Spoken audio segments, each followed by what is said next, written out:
बिस्मिल्लाहिर्रहमानिर्रहीम।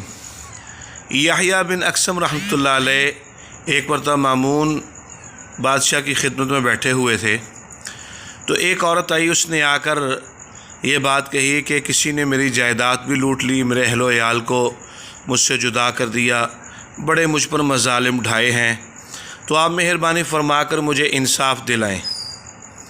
तो मामून ने फरमाया कि भाई आज तो अभी अज़ान का वक्त हो गया नमाज का, तो मैं हफ्ते को या इतवार को तुम्हारी बात सुनूंगा, तो आप आ जाना, अपने मुखालिफ को भी ले आना।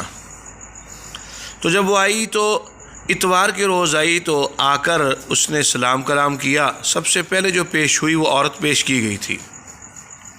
मामून ने फरमाया भाई बताओ तुम्हारा मुखालिफ जो था वो कहाँ है, उसको लेकर आओ। तो उसने कहा जनाब वो तो आपके सर पे खड़ा हुआ है, यानी कि वो तो आपका बेटा है। तो मामून ने कहा कि अच्छा। अहमद अपने किसी खादिम से कहा कि इसको पकड़ो, लाकर कटहरे में खड़ा करो। अपने बेटे को बुलाया, ये नहीं कहा कि तू गौर कर, तो क्या कह रही है, किसका नाम ले रही है, सोच समझ के बात कर, अपनी जान की दुश्मन, ऐसी कोई बात नहीं की, बल्कि बेटे को कटहरे में लाकर खड़ा किया और फरमाने लगे कि क्या वाक़तन इसी तरह है। तो उसने इकरार किया। तो हज़रत याह्या बिन अक़सम फरमाते हैं कि किसी आदमी ने कहा कि अरे बीबी ज़रा आहिस्ता आवाज़ में बात कर, तो बड़ा ऊंची ऊंची बोल रही है बादशाह के दरबार में।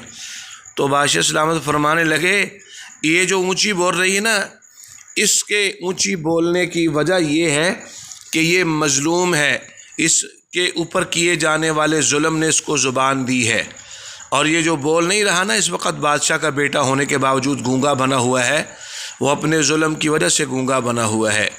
तो वहीं पर उसको जायदाद वापस करवाई और उसके लिए नान नफ़का जारी करवाया और उसकी सारी ज़रूरियात की ज़िम्मेदारी गवर्नमेंट के ज़िम्मे लगाई।